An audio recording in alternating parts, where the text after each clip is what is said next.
Hello बच्चों, क्या हालचाल। उम्मीद करती हूँ आप सब बढ़िया होंगे और अपने घर में पढ़ रहे होंगे। तो बच्चों, वेलकम है हमारे इस यूट्यूब चैनल पे, जिसमें आज हम सॉल्व करने वाले हैं मॉडल पेपर 3 जो कि आपका साइंस का है। तो बच्चों जल्दी आप आ जाइए, जितने भी बच्चे हैं जल्दी से जुड़ जाइए और उसके बाद हम स्टार्ट करेंगे आपका मॉडल पेपर नंबर 3, क्योंकि 2 मॉडल पेपर हमारे आ चुके हैं। उसमें हमने जितने भी क्वेश्चंस लिए थे बच्चों, वो सारे ही बेटा पीवाईक्यूज और एनसीईआरटी वाले थे। ठीक है, तो कोई भी बोर्ड का यहाँ बच्चा हो, कोई भी स्टेट की बोर्ड का बच्चा हो, सबके लिए ये वीडियो हेल्पफुल है।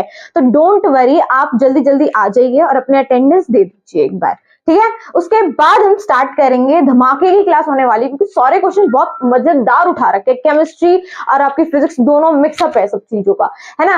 राइट, तो जल्दी से आ जाइए आप, फटाफट जल्दी आ जाइए, उसके बाद हम स्टार्ट करेंगे। राइट, चलिए, आई होप सारे आप आ चुके होंगे, है ना। सबने ज्वाइन कर लिया होगा प्रीमियर हमारा इस तरह से। अब देखो, तो आपका इसमें क्वेश्चन नंबर 1 जो मैंने लिया है वो लिया है एसिड, बेस एंड सॉल्ट। बोले तो चैप्टर नंबर 2 हो रखा है, बढ़िया है ना। जिसने नहीं करा, मैंने आपको फुल वीडियो बना रखी है। मैंने इस पे आई थिंक 6 वीडियोस उसमें आई होगी मेरे पार्ट में। राइट, तो आप उसको जाके चेक कर सकते हो, है ना। हमारे चैनल पे दे रखा है मैंने लिंक, वहां पे आप जाके प्लेलिस्ट बना रखी है, उसको देख सकते हो आराम से। राइट, तो चलिए, वैसे अब मुझे नहीं लगता कि जरूरत पड़ेगी इन चीजों की, बिकॉज अब आपका बोर्ड बिल्कुल पास है। तो अब आपका हाथ यूं चलना चाहिए, यूं यूं यूं, फटाफट क्वेश्चन सामने आए और हाथ यूं चल रहा है, यही होना चाहिए। राइट, चलो पहला क्वेश्चन देखते हैं। पहला क्वेश्चन बच्चा बोल रहा है कि उदासीनीकरण अभिक्रिया क्या है, और क्या पूछ रहा है, उदाहरण सहित बताओ। ओ देखो, ये वाला देखो, एनसीईआरटी का है, 2020 में आ रखा है, और आपका 24 बोले तो 24 में भी आ रखा है। ऐसा ही सवाल बच्चों 2023 में आया था, लेकिन उसमें कुछ इस प्रकार लिखा हुआ था कि उदासीनीकरण अभिक्रिया से आप क्या समझते हो। राइट, कहना यही चाह रहा था, लेकिन थोड़ी सी लैंग्वेज बदल दी थी। राइट, तो यह आ रखा है, लगातार आया है 23-24 में, तो 25 में आने के चांस है। देखो ध्यान से, अम्ल एवं क्षारक की अभिक्रिया के परिणाम स्वरूप जो हमें लवण तथा जल प्राप्त होते हैं, उसी को हम, उस अभिक्रिया ही को हम क्या कहेंगे, उदासीनीकरण अभिक्रिया कहेंगे। बच्चों देखो, यहाँ पे जो हमने इसमें एक चीज दे रखी है कि इसमें हमें 2 चीजें हमें मिल रही है कि पहला कि एक तो लवण बन रहा है अम्ल और क्षार के मिक्सअप होने से, है ना। जो लवण और बनता है, पहले तो इसमें ये चीज हमें क्लियर होगी कि भैया यहाँ पे लवण बन रहा है, कैसे बन रहा है, अम्ल और क्षार के मिक्स होने से, अभिक्रिया होने से। दूसरा, इसमें हमें ये पता चल रहा है कि जब अम्ल और क्षार आपस में मिलते हैं, तो उनका आपस में मिलने का मतलब होता है कि वो चीजों को न्यूट्रलाइज कर देता है, उदासीन कर देता है, जो कि किसकी फॉर्म में निकल के आता है, लवण की फॉर्म में। राइट, तो इसका मतलब ये है कि अब यहाँ पे लवण बन चुका है, अम्ल और क्षार के जितने भी क्या कहते हैं इफेक्ट थे, वो चीज हमने यहाँ पे कैंसिल आउट कर दिया। राइट, तो यहाँ पे ये कहना चाह रहा है कि अम्ल और क्षार मिलके अब लवण बन चुका है। अब ये, इसमें ना तो अम्ल वाली प्रॉपर्टी है और ना ही इसमें क्षार वाली प्रॉपर्टी है, वो सब क्या हो गए, कैंसिल आउट हो गए, और इसी चीज को हम उदासीनीकरण अभिक्रिया कहते हैं। नो डाउट, यहाँ देखो एक उदाहरण भी पूछ रहा है, क्या पता 2 पूछ ले। राइट, तो एक तो मैक्सिमम आप लिखना। तो बोल रहा है कि उदाहरण बताओ क्या होता है। चलो हम अम्ल ले लेते हैं, नीचे अम्ल मैंने ले लिया HCl, क्या बोलते हैं इसे, हाइड्रोक्लोरिक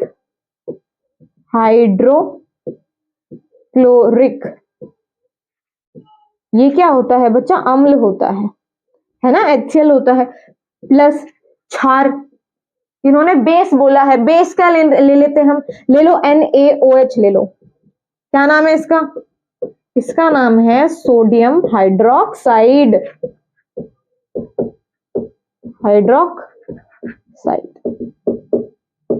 देखो, इसमें नाम लिखने बहुत जरूरी है, इसमें नाम लिखने, प्रेजेंटेशन वगैरह ये सब बहुत जरूरी है एग्जामिनर के लिए। ठीक है, तो आपको नाम अच्छे से लिखने पड़ेंगे। अब इन दोनों का जब मिक्स होता है तो क्या बनता है, Na यहाँ से उठता है, Cl यहाँ से उठ जाता है, तो क्या बन जाएगा, NaCl, जो कि क्या है, सोडियम क्लोराइड है, सोडियम क्लोराइड बन गया यहाँ पे। ठीक है, प्लस भैया जल की भी तो प्राप्ति हो रही है, किसकी प्राप्ति हो रही है, जल की, तो जल क्या रहेगा, H2O, बोले तो ये आपका क्या है, जल है। तो हमने उदाहरण भी दे दिया है, जो जो क्वेश्चन उन्होंने पूछा था हमने सब कुछ इसे कर लिया है। फटाफट इसको देखो, एक बार नोट डाउन करो, उसके बाद हम बढ़ते हैं अगले सवाल पे।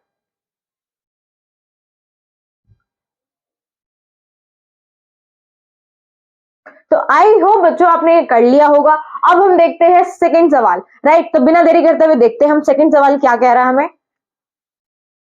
तो देखिए बच्चों, नेक्स्ट सवाल, सेकंड सवाल हमें कह रहा है कि जब लोहे की कील को कॉपर सल्फेट के विलयन में डुबोया जाता है तो विलयन का रंग क्यों बदल जाता है, और इसमें कौन सी अभिक्रिया हो रही है, एक तो ये भी बताना है हमें। मतलब इसमें इन्होंने दो पार्ट पूछ लिए हमसे, कितने, दो पार्ट पूछे हैं। एनसीईआरटी का 2018 में आया हुआ है, राइट। देखो ये जो क्वेश्चन है ये हमारी एक ये आपके क्रियाकलाप से उठाया गया है, फर्स्ट चैप्टर का जो क्रियाकलाप है एक, वहां से इस क्वेश्चन को पुटअप किया गया है, लिया गया है।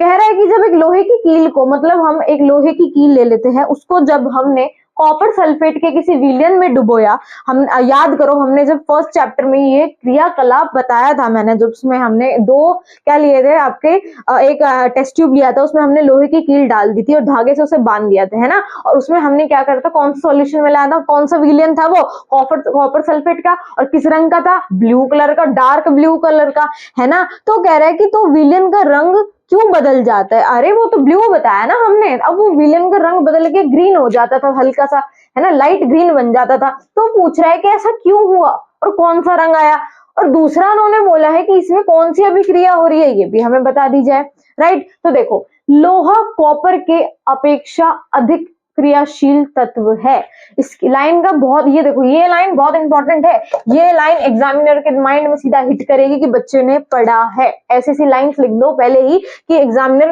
बिना देखे या फिर राइट कर दे, है ना। देखो लोहा कॉपर के कंपेयर में जो होता है अधिक रिएक्टिव होता है ना। लोहा क्या होता है, कॉपर के कंपेयर में अधिक क्या होता है, रिएक्टिव होता है, बोले तो चालाक होता है। कैसा मैंने बता रखा, चालाक तत्व, है ना। तो यहाँ पे चालाक तत्व कौन रहा, यहाँ पे चालाक तत्व लोहा है। यह क्या करेगा, इसलिए यह कॉपर सल्फेट विलयन में से कॉपर को विस्थापित कर देगा। क्या कर देगा, विस्थापित कर देगा। विस्थापित से क्या याद आ रहा है तुम्हें, कौन सी अभिक्रिया पढ़ाई थी मैंने विस्थापित की, विस्थापन अभिक्रिया। कौन सी अभिक्रिया थी वो, विस्थापन अभिक्रिया थी। तो इससे हमें ये पता लग गया कि ये कौन सी अभिक्रिया हो रही है, इसमें विस्थापन अभिक्रिया हो रही है। और दूसरा, इसमें जो हमने लोहे की कील ली थी वो क्या थी, आयरन प्लस, इसको किसमें रखा था, कॉपर सल्फेट के सोल्यूशन में, राइट। और ये कैसा मैंने बताया था, ये ब्लू इन कलर का था, कैसा था, नीले रंग का, नीला रंग था इसका। और जब ये इसके साथ मिक्सअप होगा तो क्या होगा, कुछ नहीं होगा। अब बेचारा ये आयरन निकला बहुत चला, इसने हटाया कॉपर को भगा दिया बाहर, कॉपर बेचारा बाहर आ गया और इसके साथ खुद इसने दोस्ती कर ली और बैठ गया। क्या बना लिया, आयरन सल्फेट बना लिया। और क्या हुआ, इसका रंग उसने ग्रीन कर दिया, है ना, कैसा कर दिया, हरा। लेकिन वो हरा जो रंग था ना वो डार्क नहीं था, वो बेचारा हल्का था। कैसा था, हल्का। तो पूछ सकते, देखो रंग भी आ सकते हैं, बताओ कि भैया कौन सा रंग बदल के आया था। प्लस कॉपर अलग बैठ गया, अलग निकाल दिया उन्होंने कॉपर को, है ना। तो कॉपर बेचारा यहाँ पे भोला भाला अलग निकल गया, राइट। तो अभिक्रिया के फलस्वरूप प्राप्त कॉपर लोहे की कील में जम जाता है। अब क्या हुआ, कॉपर बेचारा अलग चला गया तो ये लोहे की कील में जम जाएगा, है ना। और इसकी वजह से ही जो ये आयरन सल्फेट का विलयन होता है तथा आयरन सल्फेट के विलयन का रंग जो होता है वो हल्का हरा हो जाता है, हल्का हरा हो जाता है, राइट। अब तो बोर्ड का टाइम है भाई, अब हर टाइम तो मैं तुम्हें बताऊंगी नहीं कि भाई हमने ये लोहे की कील ली थी, क्रियाकलाप में पूरा एक्सप्लेन नहीं करूंगी, राइट। तो इतना आपको आई थिंक समझ आ गया होगा, रिवीजन माइंड में आ गया होगा कि हाँ हाँ ये पढ़ा था। ऐसे ही लिखना है, बिल्कुल इसी फॉर्मेट में। देखो एक बार इसको,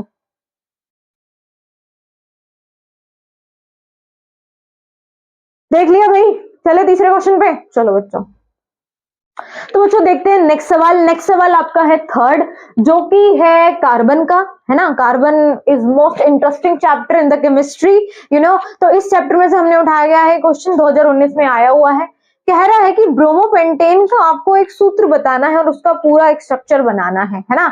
तो क्या करे, क्या करे, कर लोगे, एक बार देखो उसे, कर पा रहे हो, कॉपी पेन तो लेके बैठे होगे ना, कॉपी पेन तो लेके बैठे होंगे। तो एक बार ट्राई करो, मेरे से पहले तो कोशिश करो, कुछ तो लिखो, हाँ। उसके बाद हम देखते हैं इसे आराम से, कोई दिक्कत नहीं है, कोई जल्दबाजी भी नहीं है, राइट। चलो अब आपने कर लिया होगा, है ना, थोड़ा बहुत जितना लिखा होगा। अब मैं जो करूंगी उसे मैच करना, राइट। पहले तो ये लिखो कि हमें दे क्या रखा है, हमें क्या दे रखा है, हमें दे रखा है भैया ब्रोमो पेंटेन। देखो या तो आपके पेपर में पूरा बनाकर दिया जाएगा स्ट्रक्चर और आपको उसका नाम लिखना पड़ेगा, राइट, है ना, या फिर सूत्र दे दिया जाएगा, उसका बनाकर फिर उसका नाम लिखना पड़ेगा, या फिर आपको सीधा नाम दे दिया जाएगा और उसका सूत्र भी बनाना पड़ेगा और उसका स्ट्रक्चर भी बनाना पड़ेगा, है ना। इस तरह से कॉम्प्लिकेशन में आप आ जाते हैं, इस तरह से बोर्ड अपना एग्जामिनर इसी तरह से बनाता है क्वेश्चंस। तो इसमें हमें इन्होंने नाम दे रखा है और स्ट्रक्चर प्लस सूत्र पूछ रहा है हमसे, राइट। तो सबसे पहले देखो क्या दे रखा है, ब्रोमो, ब्रोमो बोले तो बी आर, बोले तो बी आर, और बी आर क्या था, बी आर क्या था, हेलो, हेलो एल्केन था, क्या कह सकते हैं हम, हेलोजेंस थे ये, हमने बताए थे कितने तरह के होते हैं, ये Cl भी होते हैं, ये I भी होते हैं, ये Br भी होते हैं। तो यहीं से ये क्या उठाया गया, फंक्शनल ग्रुप Br उठाया गया है। अब कर दोगे, करे सॉल्व, देखो ध्यान से। अब इसमें कितने पेंट है, देखो कितने कार्बन है, पेंट है, पेंट बोले 5, पेंट कितने होते हैं 5, और पेंटेन है, इसका मतलब सारे ही सिंगल बॉन्ड है, पता चल गया। चलो अब बनाना स्टार्ट करते हैं। इसका मतलब कितने कार्बन है, 1 2 3 4 और 5, क्योंकि पेंट बोल रहा है ना। और कह रहा है कि हमने फंक्शनल ग्रुप क्या ले रखा है, Br, और फंक्शनल ग्रुप हमेशा कहाँ आता है, यहाँ लास्ट में आ जाता है, लास्ट कार्बन के साथ अटैच हो जाता है, राइट। और सारे ही कैसे हैं, सिंगल बॉन्ड है, तो सब में सिंगल बॉन्ड लगेगा, कोई डबल बॉन्ड नहीं आएगा। और दूसरी बात इसमें ये कह रहा है कि इसमें H भी तो हमें लगाना है, इसमें H भी तो कवर कर दो। तो यहाँ पे तो हमारा जो कोना है उसमें तो हमेशा 3H कवर हो जाते हैं, तो यहाँ हमने 3H कवर कर दिए, यहाँ पे इस तरह से हम कर देंगे कवर, कोई दिक्कत नहीं है, समझ आ रहा है। और यहाँ भी आपका H और H आ गया। अब इसका सूत्र, ये तो हमने स्ट्रक्चर बना दिया है ना। अब इसका सूत्र अच्छे से हमें पूछे तो कैसे करोगे, करना कुछ नहीं है, करना कुछ नहीं है, आपको क्या करना है, जितने ये है उसको काउंट करो। अब आपका सूत्र यही निकल के आएगा, देखो C कितने H है, C तो एक ही, H कितने 3, ठीक है। और उसके बाद यहाँ डैश मत लगाओ, कोई दिक्कत नहीं है। फिर कितने C है, 1, H कितने हैं 2, फिर एक C है 2H है, फिर एक C है 2H है, 1 2 3 4, 1 2 3, और ये आपका हो गया 4, और उसमें क्या लगाया हुआ है, ब्रोमो Br। तो ये मेरा सूत्र निकल कर आ गया। कोई डाउट, आई होप कोई डाउट नहीं होगा। अभी जिसने भी सॉल्व करा है वो प्लीज एक बार चेक कर लो, मुझे लगता है कि अब आपने ठीक करा होगा, कहीं मिस्टेक होगी हो तो प्लीज इधर उधर देख लेना इस चीज को, राइट। चलो नोट करो एक बार, देखो अच्छे से एक बार,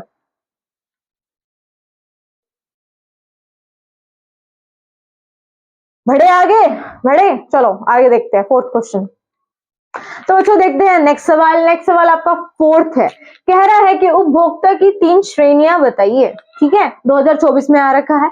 सबसे पहले हम वर्ड देखते हैं, वर्ड पकड़ते हैं कि कहना क्या चाह रहा है उपभोक्ता। उपभोक्ता क्या होता है बच्चों, मैंने मॉडल पेपर के सबसे पहले ही क्वेश्चन में लिया हुआ है कि आपका उपभोक्ता क्या है ना।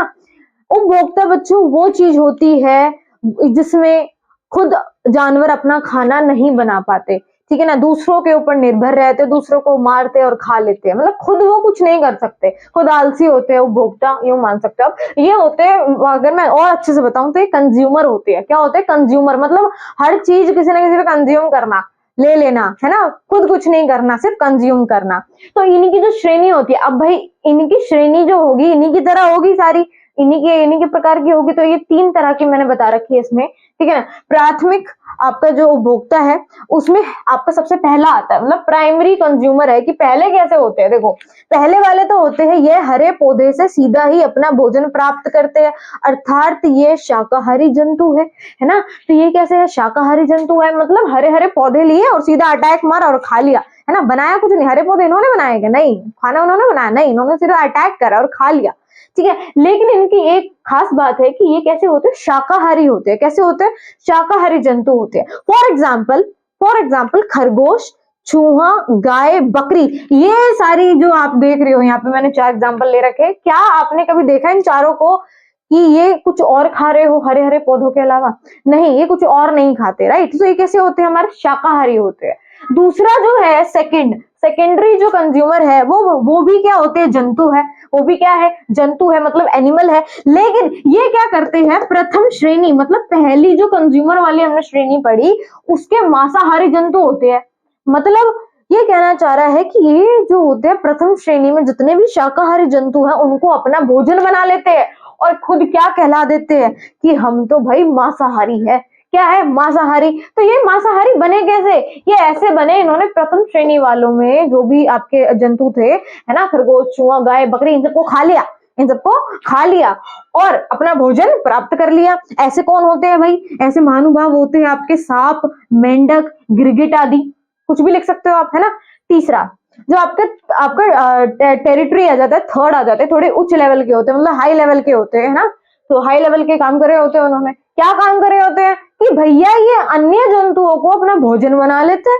अन्य जंतु कौन, प्रथम हो अपना क्या कहते हैं, पहले वाले की श्रेणी हो, दूसरी श्रेणी हो, उसे कोई फर्क नहीं पड़ रहा, उसे फर्क नहीं पड़ रहा तू मांसाहारी है, तू शाकाहारी है, उसे सिर्फ खाना है, उसे सिर्फ खाना है। तो तीसरी जो आपकी प्राइमरी, आपकी जो टेरिटरी कंज्यूमर्स है वो क्या करते हैं, उन्हें सिर्फ खाने से मतलब है, वो नहीं जानते शाकाहारी है तो मांसाहारी, बस आ जाए तो मैं खा दूंगा तुझे, राइट। तो इसमें कौन कौन होते हैं, इसमें होते हैं शेर, बाज, चील, ऐसे ऐसे तो होते हैं इनमें महानुभाव, राइट। समझ आया। चलो 2024 में आ रखा है, इंपॉर्टेंट है, एक बार नजर देखो, नजर डालो उस पर।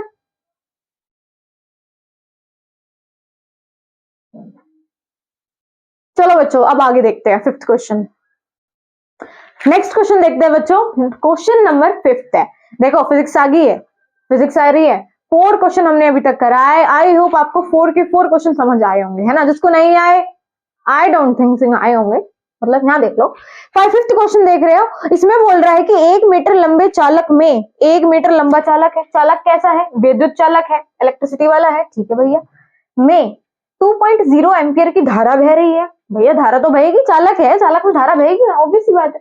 चालक को 2.5 टेस्ला तीव्रता वाले चुंबकीय क्षेत्र में 30 डिग्री के कोण पर रखा जाता है, ठीक है भैया, रख दिया। चालक पर लगने वाला बल बताइए, चालक पर लगने वाला बल बताइए। देखो क्वेश्चन बहुत इंटरेस्टिंग है, क्वेश्चन बहुत इंटरेस्टिंग है। 2014, 15, 16, है ना, और 17, 18, मतलब जब भी आया है, जब भी आया है हमेशा लगातार ही आया है, जब भी आया है लगातार ही आया है। तो कुछ नहीं, आप देख लेते हैं हम क्या क्या दे रखा है। पहले हम दिया गया है क्या दिया गया है बच्चों, हमें दिया गया बेटा कि लेंथ कितनी है, 1 मीटर, कितनी है, 1 मीटर लंबा है ना, वो लंबे चालक की बात हो रही है, उसमें कितनी धारा बह रही है, मतलब आई कितना है, 2.0 एम्पियर। एम्पियर लिखना, मात्रक लिखना जरूरी है, मैंने बताया था। अब चालक को कितने, जो चालक है उसका चुंबकीय क्षेत्र कितना है, मतलब बी कैपिटल बी कितना है, 2.5 टेस्ला। इसको हम न्यूटन अपॉन में ये भी लिख सकते हैं, तो ये कुछ इस तरह से बन जाएगा बच्चों, है ना। आगे ये कितने, इसमें ये कोण पर रखा हुआ है, कितने कोण है इसका, हमेशा साइन लेते हैं तो साइन थीटा पर रखा जाता है। यहाँ पे जो साइन थीटा है वो 30 डिग्री है, तो यहाँ पे साइन कितना है, 30 डिग्री के कोण पर उसको रखा गया है। तो कह रहा है कि चालक पर लगने वाला बल बताइए, चालक पर लगने वाला बल बता दीजिए। सिंपल है, सिंपल है, फॉर्मूला लगा दो, सूत्र लगा दो। क्या था जो आपका चुंबकीय बल यहाँ पे लगना था, F = क्या लगता, BL I sin थीटा। क्या यही है वो सूत्र, जितने भी सूत्र है बच्चों देखो उसे आप बॉक्स में कर लेना, क्योंकि एग्जामिनर पे बहुत अच्छा एक्सप्रेशन पड़ेगा इस चीज का, ठीक है ना। तो एग्जामिनर आपको आराम से नंबर दे देगा, और जो जो दे रखा है क्वेश्चन में उसको भी लिख लेना, और जरूरत पड़े तो डायग्राम भी बना देना, अदरवाइज नहीं बनाना, ठीक है। तो हमें F निकालना है, हमें B दे रखा है क्या, हाँ जी B दे रखा है जी। 2.5 मल्टीप्लाई, सब में मल्टीप्लाई का साइन आएगा, छोटा l बोले तो 1 मीटर लंबाई है, प्लस सॉरी मल्टीप्लाई आई कितना, धारा कितना है 2.0 मल्टीप्लाई साइन 30, साइन 30, तो साइन 30 कितना होता है, 1/2 होता है ना। तो यहाँ देखो 2.5 और 2.0 को अगर मैं मल्टीप्लाई कर दूं तो ये सीधा 5 निकल कर आएगा, और 5 1 5 ही होता है। मल्टीप्लाई साइन 30 की वैल्यू, यहाँ पे जो साइन 30 की वैल्यू होती है बच्चों 1/2 होती है, कितनी होती है 1/2, तो यहाँ हम लिख सकते हैं 1/2 लिख दिया, ठीक है। अब क्या करना है, 5 1 5 तो ये आपका क्या आएगा 5 मल्टीप्लाई 1 तो 5 ही आ जाएगा अपॉन में 2। अब अगर 2 को मैं 5 से इस तरह से डिवाइड करूं तो क्या आएगा 4 अपना 2 पे जाएगा तो 2 पॉइंट ये समथिंग 5 आ जाएगा, तो 2.5 आंसर आ गया। अब आपका जो फोर्स है बोले तो बल, बल बच्चों किसका मात्रक, जो बल का मात्रक होता है वो क्या होता है न्यूटन होता है। क्या होता है न्यूटन। तो आपका एफ क्या निकल के आएगा 2.5 न्यूटन। तो ये आपका यहाँ पे चुंबकीय बल निकल कर आ गया है। कोई डाउट है? नहीं होगा यार, नहीं होगा, क्योंकि सूत्र लगाना और सीधा फॉर्मूला पुट करना है और आंसर आपका आ जाएगा। ऐसी सिंपल से क्वेश्चन, बस देखो कंसेप्ट समझने की बात है। फिजिक्स का एक ही रामबाण है कि भैया तुम कंसेप्ट समझ लो। अगर तुमने थ्योरी बहुत अच्छे से समझ ली और हाँ जो भी सूत्र करवाए जा रहे हैं चाहे वो मैथ्स हो चाहे वो साइंस हो, है ना, तो अगर आप उस चीज को अच्छे से समझ लोगे फॉर्मूला को कि किस तरह से वो फॉर्मूला बना और किस तरह से हम उस चीज को यूज करेंगे, तो कुछ भी आपका कोई वो नहीं होगा, इसमें इश्यू नहीं आएगा। सिर्फ वैल्यूज पुट करनी और अपना डन हो जाएगा आपका आंसर। राइट, चलो करो नोट।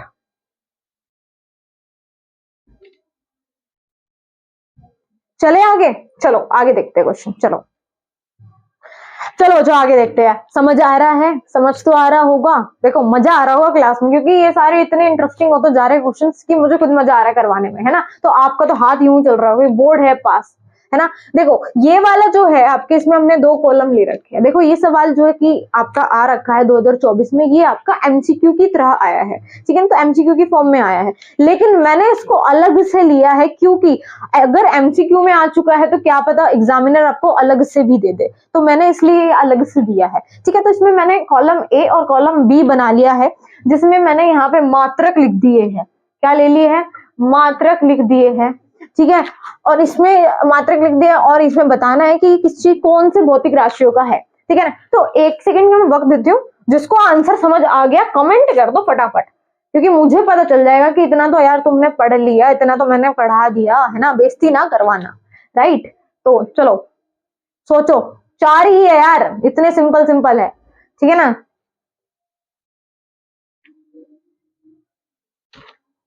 चलो एक चीज हमें क्लियर है, मैं करवा देती हूँ। एक चीज हमें क्लियर है कि इसमें जो राशियां हैं भौतिक फिजिकल यूनिट जो है वो आपकी तीनों ही विद्युत है। क्या है? विद्युत की, इलेक्ट्रिसिटी की है। तो विद्युत लगा देंगे हम पहले, है ना। देखो ओम, ओम मात्रक क्या होता है, हम मात्रक भी बना देंगे साथ साथ। ओम ऐसा ही होता है। ये इसकी जो भौतिक राशि होती है वो क्या होती है बच्चा? विद्युत प्रतिरोध, विद्युत का प्रतिरोध, मतलब रेसिस्टेंस की बात हो रही है। किसकी? रेसिस्टेंट की बात हो रही है। राइट। दूसरा देखो वाट, दूसरा है वाट, डब्ल्यू।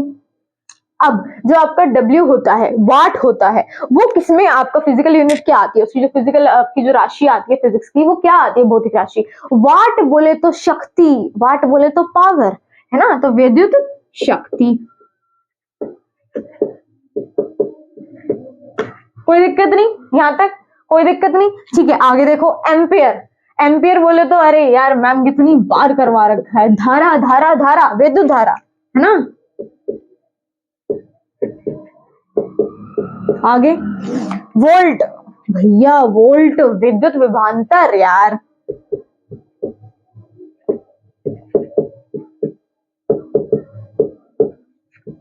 विद्युत विभवांतर। राइट, चलो एक चीज और भैया, अगर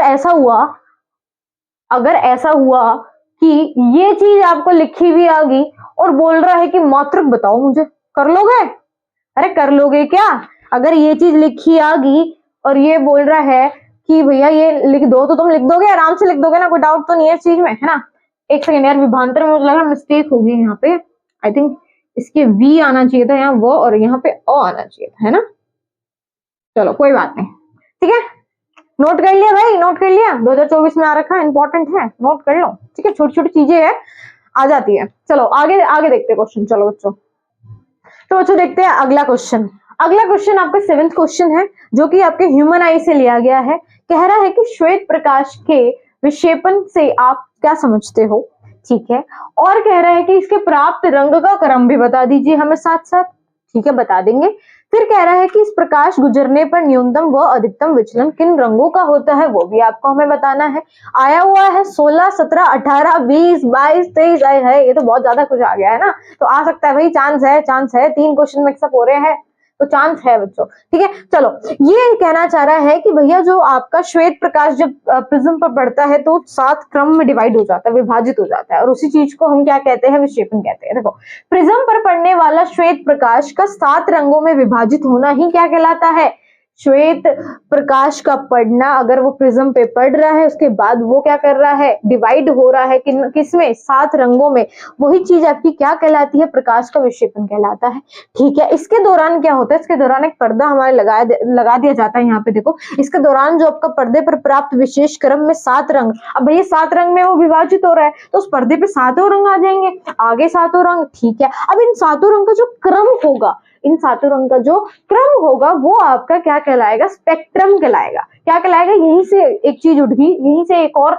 डेफिनेशन क्रिएट होगी कि भैया ये क्या कहलाता है, आपका जो 7 क्रम होते हैं विशेष क्रम, ये आपके स्पेक्ट्रम कहलाते हैं। अब ये क्रम जो आपके इस पर्दे पे आए हैं, ये किस चीज की किस टर्म्स में आए हैं, ये बच्चों एक पट्टी के रूप में आ गए। किसके रूप में, पट्टी की, 7 रंग की अलग अलग पट्टियों के रूप में ये हमें देखने को मिलते हैं। हम और एक और नाम हम इसे दे सकते हैं कि ये एक रंगों का मिश्रण होता है, मिश्रण होता है, मिक्सचर है ना, बहुत सारे कलर्स का मिश्रण है, जिसको हम स्पेक्ट्रम कहते हैं। क्या कहते हैं, स्पेक्ट्रम कहते हैं, राइट। तो पहला हमने पार्ट यहाँ पे क्लियर कर लिया, पहला हमने यहाँ पार्ट क्लियर कर लिया। और हाँ, डायग्राम भी बनाना जरूरी है, राइट, तो डायग्राम भी बना देंगे। उसके बाद कह रहा है कि इसमें किस तरह से दे रखा है, इसमें रंग का क्रम, भैया नीचे से ऊपर देख लेंगे, नीचे से ऊपर, ऊपर से नीचे नहीं देखा जा रहा, नीचे सॉरी ऊपर से नीचे नहीं देखा जाएगा, इसमें नीचे से ऊपर की ओर देखा जाएगा, ठीक है। तो इसमें एक शब्द निकल कर आता है जिसका नाम है विबग्योर। क्या निकल के आता है, विबग्योर। यहाँ देखो,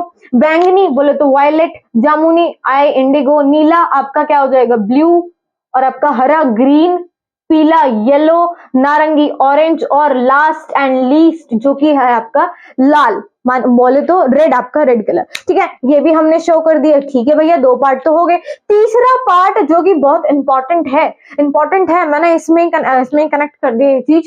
देखो, बोल रहा है कि प्रकाश गुजरने पर जो न्यूनतम व अधिकतम विचलन होता है वो किन रंगों का होता है, विचलन कौन बन रहे थे, इसमें जिस तरह से आपका सूर्य का प्रकाश आता, श्वेत प्रकाश जहाँ पे जा रहा था और प्रिज्म में टूट रहा था, 7 रंगों के क्रम में जब ये टूट रहा था तो इसमें विचलन कौन बन रहे थे, राइट, इसमें कोई विचलन कौन बन रहा था, इनमें से सबसे अधिक और सबसे कम, बस यही पूछा है इन्होंने कि कौन सा रंग यहाँ पे विचलन कौन क्रिएट करके बैठा है। तो सबसे अधिक जो होता है, देखो सबसे अधिक विचलन कहाँ हो रहा है आपका, नीचे, तो नीचे कौन सा है, बैंगनी, बैंगनी का जो विचलन होता है वो सबसे अधिक होता है, सबसे अधिक होता है। देखो, ये चीज याद रखना, अलग से पूछा जा सकता है। और इसमें जब विचलन इस तरह से ये जा रहा है और विचलन सबसे कम विचलन कौन कहाँ हो रहा है, सबसे ऊपर हो रहा है, तो ये कौन सा है आपका बच्चों, रेड है, लाल है, राइट, तो ये लाल है, तो यहाँ पे सबसे कम विचलन होगा। समझ आया, नोट करो एक बार।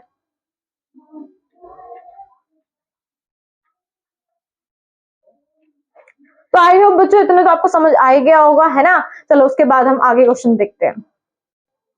आगे देखो बच्चों, 8th क्वेश्चन के 2 पार्ट हैं, ठीक है ना। पहला एमसीक्यू की फॉर्म में और दूसरा आपको सिंपल करना है, दोनों ही आ रखे हैं, पीवाईक्यूज के सवाल है। पहला कह रहा है कि क्लोरीन के अणु में कोई बॉन्ड पाया जा रहा है क्या, क्लोरीन के जो अणु होते हैं क्या उसमें कोई बॉन्ड है, हाँ जी है। देखो, Cl और Cl क्लोरीन के अणु होते हैं कुछ इस प्रकार, है ना। इसमें कितने बॉन्ड है, इसमें कैसा बॉन्ड पाया गया है, सिंगल बॉन्ड है जो कि एक दूसरे से कनेक्ट है ना। तो कैसा बॉन्ड है, एकल बॉन्ड है, या फिर हम कह सकते हैं एक, तो यहाँ पे एक सहसंयोजी बॉन्ड बना रहा है, ठीक है। तो ये आपका बी ऑप्शन यहाँ पे करेक्ट है, राइट। ऐसे ही दूसरा है मिथेन का सूत्र बताओ, सबसे इजी है, 2024 में आ रखा है, कई बार बच्चा यहाँ मार खा भी जाता है। देखो, मिथेन का सिर्फ आपको सूत्र लिखना है, मिथेन का सिर्फ आपको यहाँ पे सूत्र बताना है, लेकिन हम स्ट्रक्चर भी बना देंगे। मिथेन क्या होता है, मिथेन में आपके कितने कार्बन आते हैं बच्चों, 1 कार्बन आता है, कितने कार्बन आते हैं, C1 आता है, ठीक है। तो अगर C1 हुआ तो इसमें H कितने कवर हो जाएंगे, H कितने कवर हो जाएंगे, सारे हो जाएंगे, क्योंकि कार्बन क्या कर रहा है यहाँ पे कार्बन साझेदारी करने की कोशिश कर रहा है और मिथेन बना रहा है। तो इसमें C तो एक ही है लेकिन H कितने हैं, 4, और यही क्या कहलाएगा आपका CH4, आपका क्या कहला देगा, मिथेन कहला देगा। और सब में यहाँ सिंगल बॉन्ड है, इसलिए हमने मिथेन ले रखा है, एन ले रखा है, राइट। तो यहाँ पे ये एन हो जाएगा, नो डाउट, राइट। चलो आगे देखते हैं, चलो बच्चों आगे चलते हैं। नेक्स्ट क्वेश्चन देखते हैं बच्चों। नेक्स्ट क्वेश्चन आपका 9th क्वेश्चन है। देखो ध्यान से, कार्बन से क्वेश्चन लिया गया है, कह रहा है कि हाइड्रोजनीकरण क्या है और उसकी अभिक्रिया भी हमें बता दीजिए। अभी देखो बच्चों, ये क्वेश्चन आपका एनसीईआरटी में है, दूसरा ये आपके 19 और 23 में आ रखा है, ठीक है। तो ध्यान से समझना, ठीक है, ध्यान से समझना, और जिसको आता है पढ़ लो एक बार, जिसको आता है उसका रिवीजन हो रहा है, जिसको नहीं आ पा रहा है वो भैया पढ़ लो, क्योंकि आ सकता है। कह रहा है कि असंतृप्त हाइड्रोकार्बन श्रृंखला में हाइड्रोजन के योग को हाइड्रोजीकरण कहते हैं। मतलब जो असंतृप्त हाइड्रोकार्बन होता है, जब मैंने आपको कार्बन के बारे में थोड़ा बहुत बता रखा है, मॉडल पेपर में ही आ रखे हैं क्वेश्चंस, उसमें हाइड्रोकार्बन जो बच्चा असंतृप्त, दो तरह के हाइड्रोकार्बन हमने पढ़े हैं, संतृप्त और असंतृप्त। जो बच्चों संतृप्त होता है उसमें सिर्फ वो एकल बॉन्ड बनाता है, सिंगल बॉन्ड बनाएगा, ठीक है। लेकिन अगर असंतृप्त की बात की गई है तो उसमें वो डबल और ट्रिपल दोनों ही बॉन्ड बनाएगा। ऐसा नहीं है कि डबल बना के छोड़ दिया, ट्रिपल भी बनाएगा वो, राइट। तो उसमें दोनों बॉन्ड आपके बनके तैयार हो जाएंगे। इस चीज में अगर हाइड्रोजन को मैं प्लस कर दूं, योग कर दूं, तो उसी चीज को हम हाइड्रोजीकरण कहते हैं। देखो इन्होंने अभिक्रिया भी बताई तो हमने अभिक्रिया भी ले रखी है। हमने इथाइन लिया है, इथाइन क्या एक तरह का असंतृप्त हाइड्रोकार्बन, क्यों? क्योंकि इसमें ट्रिपल बॉन्ड है, प्लस इसमें मैंने किस चीज का योग कर दिया? हाइड्रोजन का योग कर दिया। अब किसकी प्रेजेंस में करा है?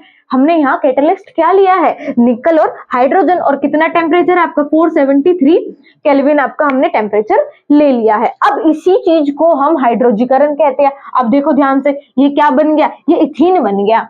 ये क्या बन गया? एथीन बन गया, राइट। तो ये हमने एक अभिक्रिया बता दी। और एक चीज और पूछी जाती है, मैं थोड़ा बता देती हूँ आपको यहाँ पे। इसमें आपके दो तरह की चीज बनती है। एक तो होता है बच्चों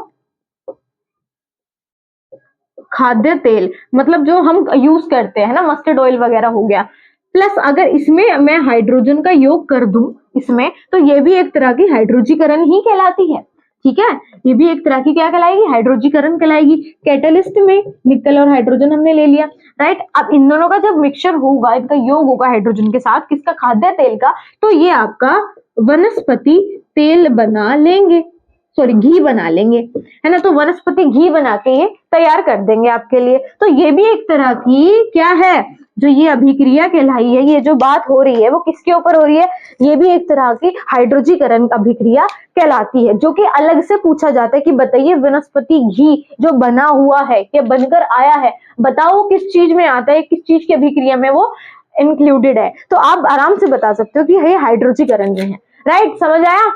देखो इसको थोड़ा सा यार, आगे बढ़ते हैं फिर।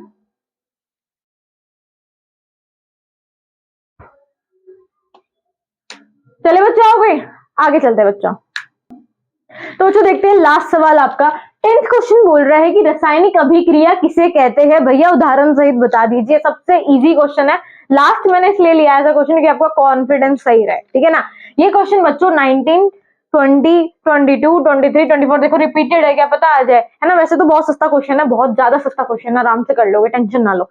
जब एक या एक से अधिक पदार्थ परस्पर अभिक्रिया करके नए नए पदार्थ बनाने की कोशिश करते हैं, बना लेते हैं, उसे हम अभिक्रिया कहते हैं। कौन सी वाली? रासायनिक अभिक्रिया। दो तरह की अभिक्रिया होती है, भौतिक और रासायनिक। हमसे अगर भौतिक पूछ ले तो आप बता दोगे आराम से भौतिक में क्या होता है और रासायनिक में क्या होता है। रासायनिक में क्या होगा कि हमेशा पदार्थ जितने होंगे एक से अधिक होंगे, अकेला एक नहीं होगा, एक या एक से अधिक होते हैं, राइट। तो उसमें क्या होगा, अभी अपना अभिक्रिया करेंगे वो दोनों मिलके और नए पदार्थ बना लेंगे। अब देखो इन्होंने बोला है कि एक उदाहरण भी बताइए हमें, तो हमने एक उदाहरण ले लिया है मैग्नीशियम का। जब हमने मैग्नीशियम को हाइड्रोक्लोरिक अम्ल में डाला तो उन्होंने क्या करा, मैग्नीशियम क्लोराइड मुझे दे दिया बनाकर, ठीक है। प्लस हाइड्रोजन गैस उन्होंने निकाल दी, हाइड्रोजन गैस निकाल दी। ये निकालने का साइन ऊपर की तरफ एरो हम लगा देते हैं। दूसरा ये भी पूछ सकता है बच्चों कि ये बताओ कि ये जो आपका रासायनिक अभिक्रिया होती है उनमें जो ये दोनों अभिक्रिया हुई है, एक ये पार्ट हो गया, एक ये पार्ट हो गया, जो लेफ्ट हैंड साइड है इसको तो हम LHS कहेंगे, सॉरी बच्चों LHS कहेंगे, और जो आपका राइट हैंड साइड है उसको हम RHS कहेंगे, है ना। तो इसका नाम क्या है? इसका नाम क्या है बच्चों? अभिकारक। कई बच्चों को नहीं पता चलता या कई बच्चे माइंड से निकल जाता है कि भैया LHS को हम अभिकारक कहते हैं, जो कि काम कर रहे हैं इसमें, है ना। और जो काम कर चुके हैं, जो चीज बन चुकी है, जैसे यहाँ पे मैग्नीशियम क्लोराइड मेरा बन के निकल गया, प्लस हाइड्रोजन गैस बन गई, है ना। तो ये आपका क्या कहलाता है? ये बच्चों उत्पाद कहलाता है। कई बार क्या होता है बच्चों, भूल जाता है ना, तो ये आपकी हाइड्रोजन गैस है, सिर्फ हाइड्रोजन नहीं है, ठीक है बच्चों। तो ये आपका सही सवाल था यार, आने लायक सवाल है, कोई दिक्कत नहीं है, हर सवाल को इक्वल इक्वलिटी दो यार, कोई दिक्कत नहीं है ना। देख लिया तुमने सवाल? चलो बच्चों, चलो अब हम मिलते हैं नेक्स्ट मॉडल पेपर में। इसी के साथ आपके लिए हम नए नए मॉडल पेपर लाते रहेंगे। ऐसे ही आपके मैथ्स के आ रहे हैं और इस तरह से हम साइंस के भी लाएंगे, राइट। तो 3 मॉडल पेपर हमारे कंप्लीट हो चुके हैं साइंस में। आगे आपका 4th मॉडल पेपर आएगा, उसके लिए प्लीज रेडी हो जाइए। और हाँ, जितने भी इसमें सवाल हो रहे हैं ना, सारे ही बच्चों पीवाईक्यूज और एनसीईआरटी से उठाया गया है। तो मैक्सिमम चांस है कि बोर्ड पीवाईक्यू से आपको सवाल देगा। तो इसी तरह से हम आपके लिए सवाल ला रहे हैं, राइट। तो बच्चों मिलते हैं अब अगले मॉडल पेपर के साथ। तब तक के लिए गुड नाइट बच्चों।